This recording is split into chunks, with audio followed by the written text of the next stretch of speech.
ETF index mutual funds నేర్చుకుని stock మార్కెట్లో రాణించాలనుకుంటున్నారా? వెంటనే ఈ నెంబర్కి కాల్ చేయండి.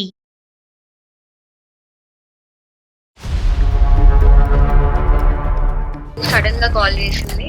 కాల్ చేసి నేను ఆ అబ్బాయితో వెళ్ళిపోతున్నాను, నువ్వు తప్ప నాకు ఎవరు లేరు, సూసైడ్ లెటర్ లో నీ పేరు రాసి చచ్చిపోతాను అని నన్ను బ్లాక్ మెయిల్ చేసింది.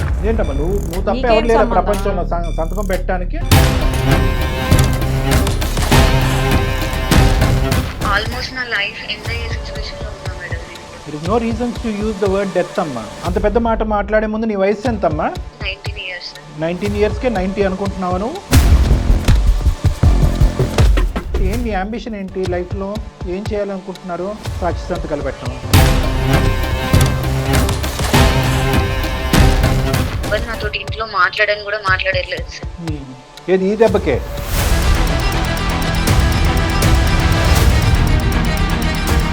మీ అమ్మాయి ప్రియదర్శిని మాకు ఒక మెయిల్ చేసింది. మళ్ళీ ప్రాబ్లం క్రియేట్ చేసుకుంటాను. ప్రాబ్లం ఎక్కడి దాకా తీసుకొచ్చిందంటే ఊర్లో ప్రతి ఒక్కరు అమ్మాయి ఏదో లవ్ అయిపోయి ఉందంట అని తన గురించే బ్యాడ్ గా మాట్లాడే కాడికి తెచ్చుకుంటారు. ఈ రోజు లోకం 10 మంది ఏంటి, 100 మంది ఏంటి, 1000 మంది ఏంటంటే నిలబడితే కనుక మీరేంటారా మా అమ్మాయి గురించి మాట్లాడేది అని చెప్పగలిగేటటువంటి దమ్ము ధైర్యం మీకు లేదా? ఎప్పుడైనా మీ కల్లో అయినా కూడా మీ అమ్మాయికి 19-20 సంవత్సరాలకు పెళ్లి చేస్తారని మీరు ఎప్పుడన్నా అనుకున్నారా? అనుకోలేదు సార్, కానీ ఇలాంటి ప్రాబ్లం వస్తుందని కూడా అనుకోలేదు కదా సార్. ప్లీజ్ నాన్న, ఒక్కసారి నాకు ఛాన్స్ ఇచ్చి చూడండి నాన్న, ప్లీజ్. అమ్మ చదువుకోండి అమ్మా ఫస్ట్.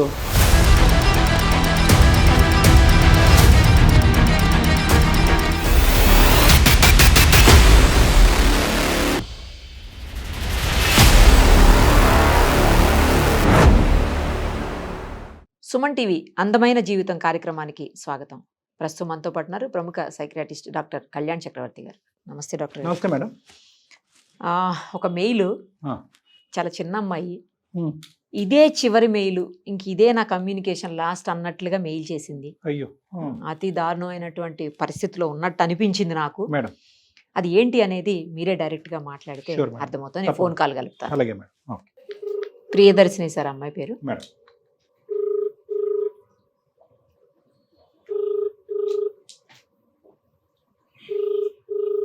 హలో. హలో, ప్రియదర్శిని అండి? అవునండి.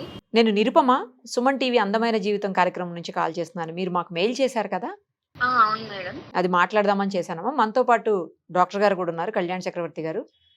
అసలు అంత కష్టమేం వచ్చింది? మీరు ఇదే చివరి మెయిల్, ఇంకా నేను ఎవరితో కమ్యూనికేట్ చేయలేనేమో అన్నట్లుగా పెడితే బాధ అనిపించింది. ఏంటి అంత బాధ ఏంటి, అంత కష్టం ఏంటి? ఒక్కసారి చెప్తే డాక్టర్ గారు కూడా వింటారు. Thank you so much madam, first నా మెయిల్ కి రిప్లై ఇచ్చినందుకు. ఓకే. ఆల్మోస్ట్ నా లైఫ్ ఎండ్ అయ్యే సిచ్యువేషన్ లో ఉన్నా మేడం నేను. అంత పెద్ద మాట మాట్లాడే ముందు నీ వయసు ఎంతమ్మా? 19 years. 19 yearsకే 90 అనుకుంటున్నావా నువ్వు?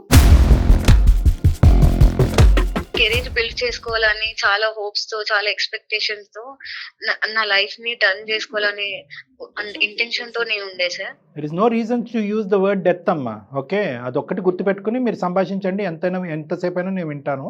దయచేసి ఒక నమ్మకంతో మా వరకు వచ్చిన తర్వాత జీవితానికి ఉండవలసినటువంటి విలువలు, వాల్యూస్ చాలా ఉంటుందమ్మా. మీరు 19 years అప్పుడు నువ్వు మాట్లాడే ఏజ్లో నువ్వు లేవు అమ్మా.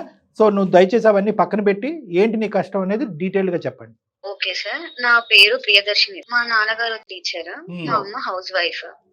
నా 10th మొత్తం మా ఊర్లో కంప్లీట్ అయింది.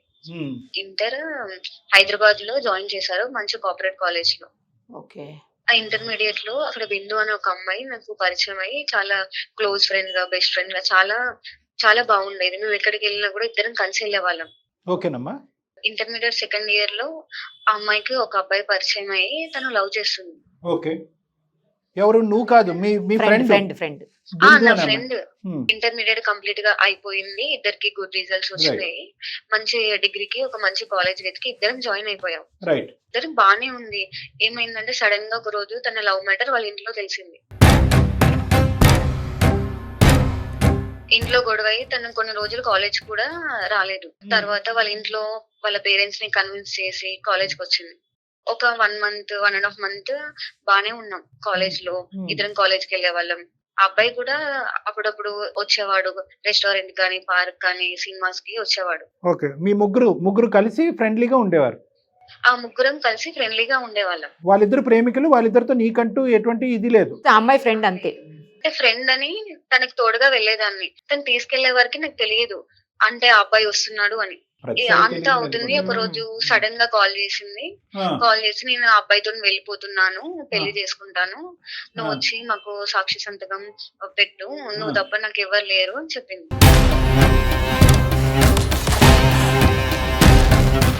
ఈ వయసులో ఏంటి మీరు పెట్టే సంతకాలు ఏంటి? సర్లేండి. లేదు నేను రాలేను, మా ఫాదర్ అస్సలు ఒప్పుకోరు, నన్ను చంపేస్తాడు, నేను అసలు ఈ విషయంలో నీకు హెల్ప్ చేయలేను అని చెప్పేసాను తనకి. ఓకే, సో ఫ్రెండ్షిప్ అయితే ఉంటుంది కానీ సంతకాలు గింతకాలు పెట్టను అని చెప్పేసావు. చెప్పేశాను. Okay, nice.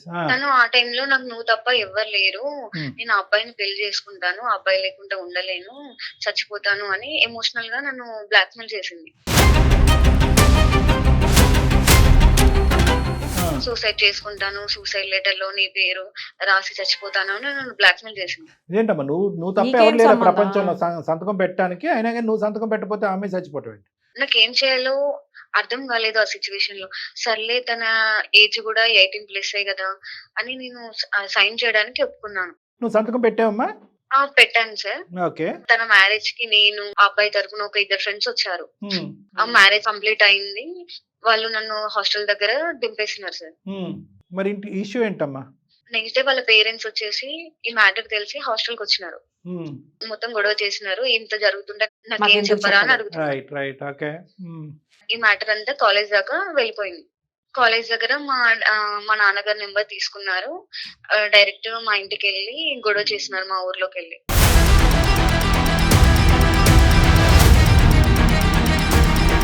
లవర్ తో పెళ్లి చేసుకున్నట్టు అయింది లాస్ట్. సరే, నాన్నగారికి మ్యాటర్ మొత్తం తెలిసి ఇమిడియట్ గా నెక్స్ట్ డే హాస్టల్ కి వచ్చి నన్ను తీసుకెళ్ళినారు సార్. నువ్వు ఒక్కదానివేనమ్మా? మీ నాన్నగారికి ఎవరైనా ఉన్నారా? నేను ఒక్కదాన్ని, అమ్మాయిని, అమ్మ, నేను, నాన్నగారు. ఓకే, నాన్నగారు ఏం చేస్తూ ఉంటారమ్మా? స్కూల్ టీచర్ అని చెప్పి. టీచరా? మా డాడీది వచ్చేసి ఫ్యామిలీ బ్యాక్గ్రౌండ్ చాలా పూర్ ఫ్యామిలీ సార్. తను చాలా కష్టపడి జాబ్ తెచ్చుకొని మరి మా అమ్మని పెళ్లి చేసుకున్నారు. నా కూతురికి ఏ కష్టం రాకూడదని చిన్నప్పటి నుంచి నన్ను చాలా బాగా చూసుకున్నారు. ఏంటి అంబిషన్ ఏంటి లైఫ్ లో? ఏం చేయాలనుకుంటున్నారు? సాక్షి సంతకాలు పెట్టడం? నేను చదువుకుంటూ సివిల్స్ కి ఇట్లా ప్రిపేర్ అవుతున్నా సార్. ఓకే, యూపీఎస్సీ రాయాలని ఉద్దేశం. ఈ టైంలో నాకు ఇలాంటి ప్రాబ్లమ్ ని ఫేస్ చేస్తున్నాను. సరే, ఈ ప్రాబ్లం నువ్వు ఫేస్ చేయడం కాదు, ఆ అమ్మాయి ప్రాబ్లం లో నువ్వు అనాలోచితంగా దిగేవు. అది నీ ప్రాబ్లం కాదు. నువ్వు ఏదో యూపీఎస్సీ ఐఏఎస్ ఐపీఎస్ ఆఫీసర్ అంటే కనుక నువ్వు ఎక్కడ పడితే అక్కడ సంతకాలు పెట్టేటప్పుడు మీ నాన్నగారు తల ఎక్కడ పెట్టుకోవాలో అతనికి అర్థం కావట్లేదు, ఉన్న పరువు కాస్త పోయింది. ఇప్పుడు మీ నాన్నగారు రియాక్షన్ చెప్పమ్మా, చాలు మాకు అర్థమైంది. మా నాన్నగారు నాకు పెళ్లి చేద్దామని అనుకుంటున్నారు సార్. ఏది ఈ దెబ్బకే? ఊర్లో పరువంతా పోయింది సార్. చిన్నప్పటి నుంచి నన్ను అల్లారు ముద్దుగా చూసుకొని గౌరవంగా ఉంటున్నారు సార్ ఊర్లో. అది కరెక్టేనమ్మా, కానీ ఇలా నువ్వు పెట్టడం వల్ల అవమానంకి గురయ్యావు కాబట్టి నీకు పెళ్లి చేయటం ఏంటి?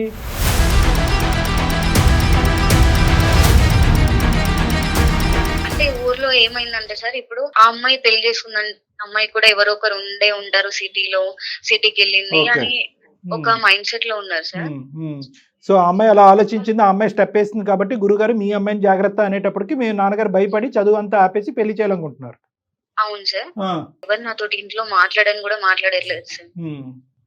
నాకు పెళ్ళొద్ది ఎంత చెప్పినా కూడా వినట్లేదు సార్. పెళ్లి ఇష్టం లేదు, బాగా ప్లస్ ఏజ్ కూడా కదా మేడం, 19 years చదువుకోవాలని అనుకుంటున్నాం. జస్ట్ ఒక తప్పు. అవును సార్. తప్పు అని కూడా మనం అనలేంలేండి. నీ ఫ్రెండ్ ని కాపాడుకోవాలి, అమ్మాయి సూసైడ్ చేసుకుంటుంది కాబట్టి ఆ ఫ్రెండ్షిప్ ని ఆ ప్రేమను కాపాడుకోవడం గురించి మీరు వెనక ముందు ఆలోచించకుండా నాన్నగారు ఎలా రియాక్ట్ అవుతారని చూడకుండా, ఎందుకంటే నువ్వు సంతకం పెట్టావంటే వాళ్ళు రిజిస్టర్ ఆఫీస్కి వెళ్ళి ఎవరెవరు సంతకాలు పెట్టారని అంటారు. వాళ్ళిద్దరు పెళ్లి అయిపోయింది, వీళ్ళు చేయడానికి ఏమీ లేదు. ఆ తల్లిదండ్రులు వాళ్ళు వచ్చి నీ మీద దుంకారు. ఇప్పుడు ఏంటంటే వాళ్ళ కసి కోపం అంతా కూడా అక్కడ తీర్చుకోలేక నేమే తీర్చుకుంటున్నారు. ఇప్పుడు అది కాస్త మీ నాన్నగారి వరకు చేరి పెళ్లి వరకు వచ్చింది. అమ్మ ఉద్దేశం కూడా అదేనా? అవును సార్. ఇప్పుడు వాళ్ళంతా బానే ఉన్నారు సార్. నా లైఫ్ మాత్రమే కొలాప్స్ అయింది. మా అమ్మ ఏమో నేను డాక్టర్ అవ్వాలి అనుకుంది, నాన్నగారేమో ఐఏఎస్ ఐపీఎస్ అవ్వాలని చాలా డ్రీమ్స్ పెట్టుకున్నారు సార్ నా మీద. ఇప్పుడు నాకు ఏం చేయాలో తెలియని సిచ్యువేషన్ లో చాలా డిప్రెషన్ లోకి వెళ్ళిపోయాను సార్. ఇలా మీ త్రూ అయినా కాంటాక్ట్ అయ్యి మా నాన్నగారిని కన్విన్స్ చేస్తారని హోప్స్ తో ఉన్నాను సార్. సో 2 things అమ్మ, ఒకటైతే ఇదే ఫస్ట్ అండ్ లాస్ట్ మిస్టేక్, ఇంకేం చేయలేదు. రెండోది ఏంటంటే కనుక అమ్మా నాన్న కూడా ఇద్దరు కూడా పెళ్లి చేయాలని డిసైడ్ అయిపోయారు. పోనీ ఏ విధంగా నీ తప్పుని సరిదిద్దుకుంటే కనుక పెళ్ళి అనేటటువంటి విషయాన్ని పక్కన పెట్టి మళ్ళీ చదువుకొని ఇస్తారే అడిగావా? ఒక అవకాశాన్ని కానీ ఒక ఏమైనా అడిగావా, నువ్వు రిక్వెస్ట్ చేసావా? చాలా రిక్వెస్ట్ అన్ని చేశాను రిక్వెస్ట్లు సార్, అయిపోయినాయి. కానీ వినట్లేదు సార్. నాన్నగారు ఉన్నారమ్మా, పక్కన ఉన్నారా? ఫోన్ కలుపుతావా? స్కూల్ కి వెళ్ళినారు, మాట్లాడేంత ధైర్యం లేదు సార్. మీరే కాల్ చేయండి సార్. మేమే కాల్ చేయాలా? సరే, మేము కాల్ చేసి నీకు కలుపుతామమ్మా. ఒక 2 నిమిషాలు లైన్లో ఉండండి. నంబర్ చెప్పండి అమ్మా ఒకసారి. ప్రియదర్శిని నంబర్ చెప్పండి. 90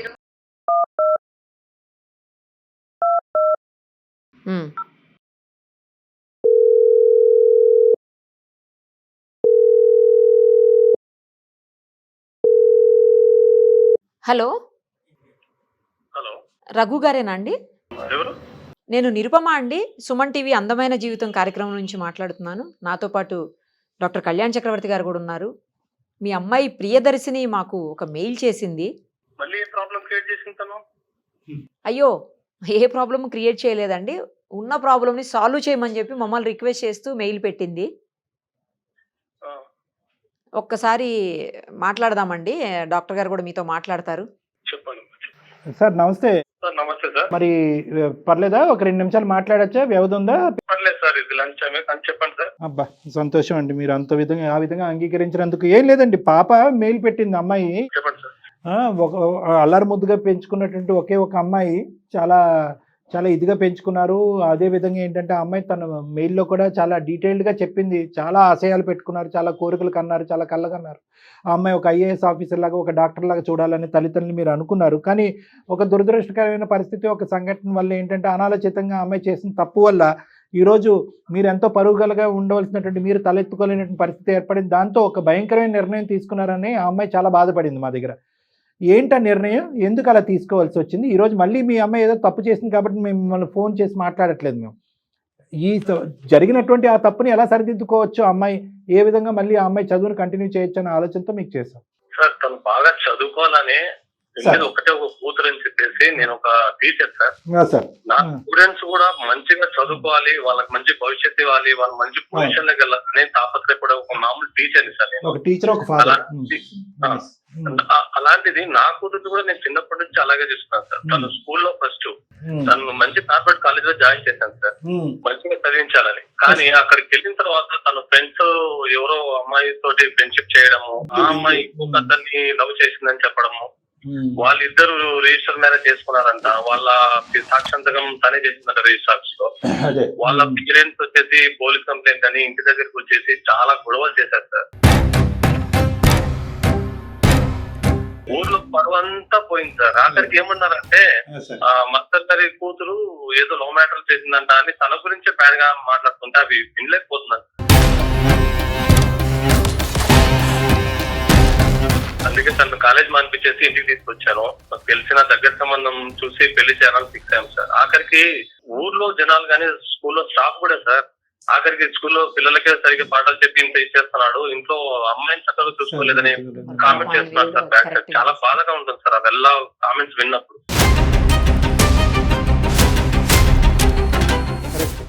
కరెక్టే. మేము ఏమి అనలేము ఆ విషయం గురించి, ఏమనలేము. అలా కాదు సార్, ఒక మాట నేను మాట్లాడచ్చా? చెప్పండి సార్. అమ్మాయి ముందు నుయ్యి వెనకతలు గొయ్యి అనే పొజిషన్లో తను ఉంది. అది తప్పుగా అనుకుంటే తప్పే, ఘోరం తప్పు చేయకూడనటువంటి నేరం అనుకుంటే నేరమే.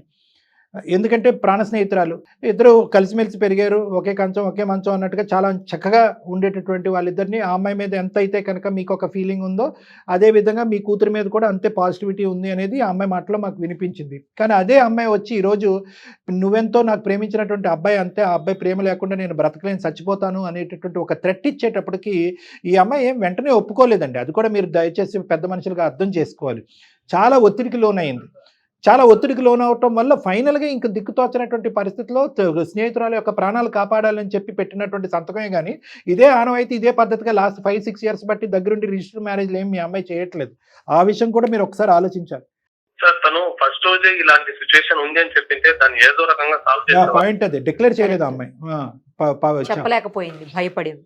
నాకు చెప్పింటే సార్ నేను ఏదో ఒకటి కన్విన్స్ చేస్తావు, ఏదో ఒకటి మార్చో, లేకపోతే ఆ కాలేజ్ మార్చో, లేకపోతే తను ఏదైనా సర్ది చెప్పు, వేరే కాలేజీలో జాయిన్ చేయడం, అలాంటి ఫ్రెండ్స్ కు దూరంగా ఉండమని చెప్పడం, ఏదో ఒకటి చేసేవాడిని సార్. కాకపోతే ప్రాబ్లం ఎక్కడి దాకా తీసుకొచ్చిందంటే ఊర్లో ప్రతి ఒక్కరు అమ్మాయి ఏదో లవ్ అఫేర్ ఉందంట అని తన గురించే బ్యాడ్ గా మాట్లాడే కాడికి తెచ్చుకుంది సార్ తను.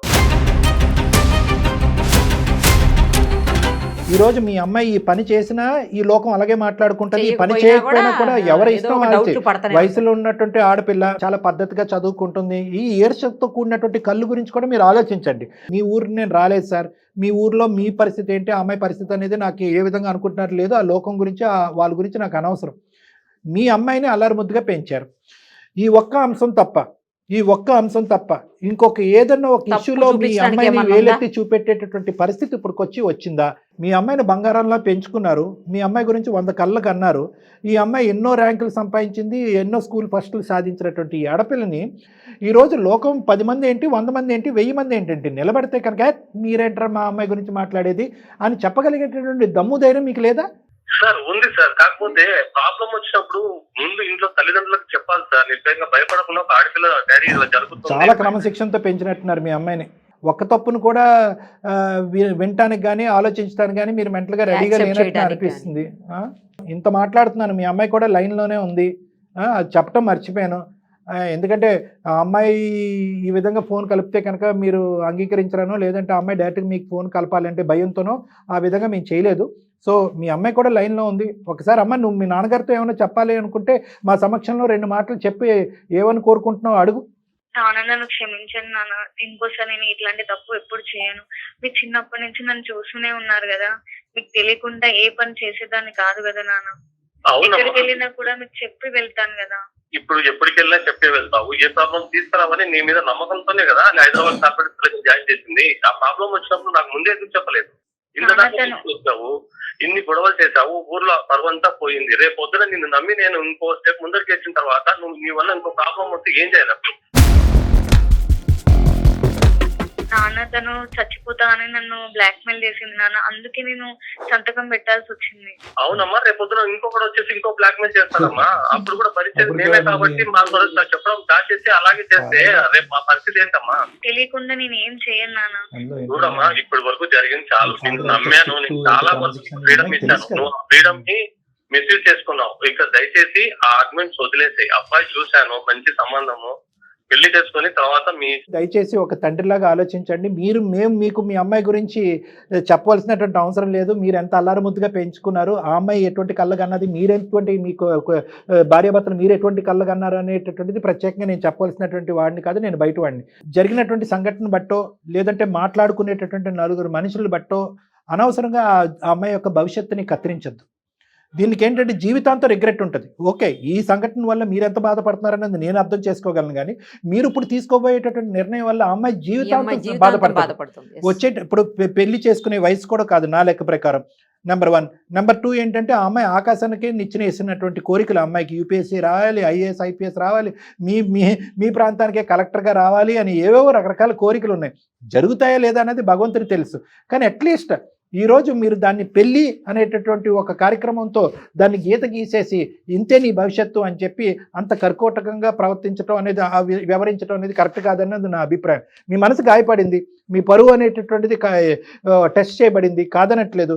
కానీ ఆ అమ్మాయి ఆలోచన కూడా ఆలోచించండి. ఆ అమ్మాయి స్థానంలో ఒక 2 నిమిషాలు నిలబడి ఒకసారి ఈ అంశానికి ఒక సరైన నిర్ణయం తీసుకోండి ప్లీజ్, మా రిక్వెస్ట్. ఇప్పటికే తను చేసిన ఈ పని వల్ల ఊర్లో బంధువులు కావచ్చు, చుట్టుపక్కల కావచ్చు, ఎంప్లాయీస్ కూడా కావచ్చు సార్, చాలా రకాలు మాట్లాడినారు సార్. ఇప్పుడు ఫర్దర్ గా ఇంకొక ఇష్యూ ఏదైనా జరిగినప్పుడు తనకు పెళ్లి కూడా కాదు సార్. నేను 10 years లో రిటైర్మెంట్ అనుకుంటాను. తర్వాత పెళ్లి చేసేస్తే తన లైఫ్ తనకు అయిపోతుంది సార్. పెళ్లి చేయడం గురించి ఇంత చదివించారా, లేదంటే ఎప్పుడైనా మీ కల్లో అయినా కూడా మీ అమ్మాయికి 19-20 సంవత్సరాలకి పెళ్లి చేస్తారని మీరు ఎప్పుడైనా అనుకున్నారా? అనుకోలేదు సార్, కానీ ఇలాంటి ప్రాబ్లం వస్తుందని కూడా అనుకోలేదు కదా సార్. సార్ ఇది ప్రాబ్లం కింద మాట్లాడుకుంటే చాలా పెద్ద ప్రాబ్లం అయిపోతుంది. ఇది వాళ్ళు ఈ అమ్మాయి చేసిన తప్పే. ఒకటి చెప్పపెట్టకుండా ఇదంతా దాచిపెట్టడం. ఆ అమ్మాయి తప్పు చేస్తున్నప్పుడు అరే ఈ అమ్మాయి తప్పు చేస్తుందని చెప్పి వాళ్ళ తండ్రి కన్నా చెప్పాలి, లేదంటే మీకన్నా చెప్పాలి. ఎవరికైనా చెప్పినా కూడా ఆ అమ్మాయిని సముదాయించేవారు ఇంకో విధంగా. ఈ అమ్మాయి ఏంటంటే స్నేహానికి, ఆ అమ్మాయి ప్రాణాలకి విపరీతమైన ఇంపార్టెన్స్ ఇచ్చింది. ఈ అమ్మాయి ఏదన్నా నిర్ణయం తీసుకుంటే ఈ అమ్మాయి అక్కడ ఆ అమ్మాయికి తల్లిదండ్రుల కింద మారిపోయింది. ఈ అమ్మాయి అంత దూరం ఆలోచించేస్తుంది. ఈ అమ్మాయి ఇప్పుడు సంతకం పెట్టకపోయినా వద్దు అని చెప్పి సముదాయించినా కూడా ఆ అమ్మాయి వెళ్ళి ఏదో నుయ్యో గొయ్యో చూసుకుంటుందని భయపడింది. ఇవన్నీ తప్పులే, కాదనట్లేదు. అది ఆ వయసుకు సంబంధించినటువంటి తప్పుల కింద పరిగణించాలి. నెంబర్ 1.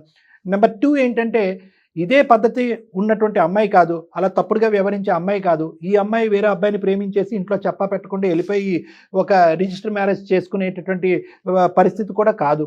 ఇవేమీ కానప్పుడు మొదటి తప్పు ఆఖరి తప్పుగా అమ్మాయిని క్షమించేసి ఒక్క అవకాశాన్ని ఇవ్వండి.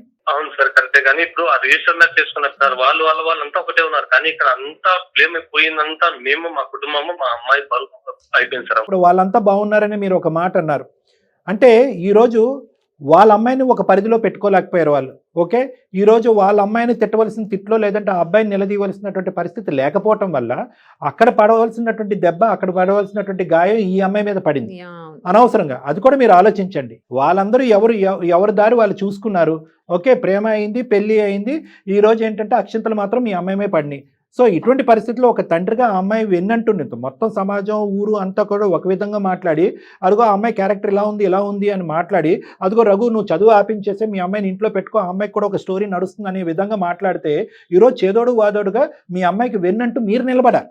ఎందుకంటే ఇది మీ యొక్క సంబంధించినటువంటి అవమానమే కాదు, school first, college first, district first వచ్చినటువంటి ఒక ఆడపిల్ల మీద మీకు బాగా తెలిసినప్పుడు సమాజం అంతా చీతు అని అంటూ ఉంటే కనుక ఈరోజు సమాజం మీరే కరెక్ట్ చెప్తున్నారు కాబట్టి ఇక్కడతో చదువుని కత్తిరిస్తాను, ముడుముళ్ళు వేపిస్తానని చెప్పి మీరు మాట్లాడటం అనేది సబబుగా లేదు రఘు గారు. ఒక టీచర్గా నేను మిమ్మల్ని ఏమంటున్నానంటే ఈరోజు మీ సపోర్ట్ మీ అమ్మాయికి కావాలి. భార్యాభర్తలుగా, తల్లిదండ్రులుగా మీ ఇద్దరి యొక్క సపోర్ట్ మీ అమ్మాయికి కావాలి. ఏంటమ్మా లోకం మాట్లాడేది, నువ్వు చేసినటువంటి తప్పును మేము క్షమిస్తున్నావు, ఇలాంటి తప్పు నువ్వు చేయవు అనే నమ్మకం మాకుంది అనేటటువంటి విధంగా మీరు సపోర్ట్ చేయాలి కదండి. కాదు మీరేంటంటే నేను ఒకటి నా రిక్వెస్ట్, చదువులు తల్లి అమ్మాయి బాగా చదువుకుంటుంది, తెలుసో తెలియక ఒక తప్పు చేసింది. దయచేసి ఒక్క అవకాశాన్ని ఇవ్వండి, ఒక్కసారి క్షమించి చూడండి. ప్లీజ్ నాన్న, ఒక్కసారి నాకు ఛాన్స్ ఇచ్చి చూడండి నాన్న, ప్లీజ్. అమ్మా చదువుకోండి అమ్మా. ఫస్ట్ ప్రేమించినటువంటి ఫ్రెండ్స్ ఉంటే కనుక అది గోప్యంగా ఉంచుతారు. ఎందుకంటే స్నేహాన్ని కాపాడుకోవటం గురించి. మీకు ఆ పరిణామాలు ఏంటి, ఆ తల్లిదండ్రుల పరువులు ఏంటి, ఆ ప్రతిష్టలు ఏంటి, ఎటువైపు దారి తీస్తుందనే ఆలోచన ఉండదు. ప్రేమను కాపాడాలి, స్నేహాన్ని కాపాడాలి, ప్రేమను కాపాడాలి, స్నేహాన్ని కాపాడాలి అని చెప్పి వాళ్ళు ములుగుతారు. అదృష్టం బాగుంటే వాళ్ళు బాగానే ఉంటారు. కానీ ఖచ్చితంగా జరిగేది ఏంటంటే మీరు ములుగుతారు. ఈరోజు సంతకం పెట్టినా పెట్టకపోయినా ఇక్కడ నువ్వు చేసినటువంటి తప్పు ఏంటంటే వాళ్ళిద్దరు ప్రేమించుకుంటున్నారు, సీక్రెట్గా ప్రేమించుకుంటున్నారు, ఇంట్లోంచి ఎప్పుడన్నా వెళ్ళిపోవచ్చు.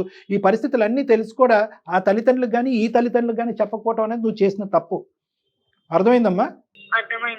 సో ఇప్పుడు కూడా నాన్నగారు క్షమించి ముందుకు వస్తున్నారు. ఖచ్చితంగా నీ చదువు కంటిన్యూ చేస్తారు. పెళ్లి అనేటటువంటి అంశం లేకుండా నాన్నగారు చూసుకుంటారు. జాగ్రత్త చదువుకుని హ్యాపీగా ఉండటానికి ప్రయత్నం చేయండి అమ్మా. ఏదేమన్నా కూడా ఒకసారి మీరు రండి, ఎందుకంటే మీరు మనస్తాపం తీసుకుని ఒకసారి పాపం తీసుకుని రండి, సార్ దగ్గరికి రండి, ఒకసారి మాట్లాడదాం. రైట్? ఓకే సార్, ఓకేనా? Thank you very much sir, మా నాన్నగారిని కన్విన్స్ చేస్తున్నందుకు. ఓకేనా? రైట్ అమ్మా, టేక్ కేర్. ఒక అమ్మాయి ఆశయం సార్, ఒక అమ్మాయి జీవితం, భవిష్యత్తు అన్ని రోజు కాపాడినటువంటి పరిస్థితి మీరు. Thank you, really thank you sir, thank you so much.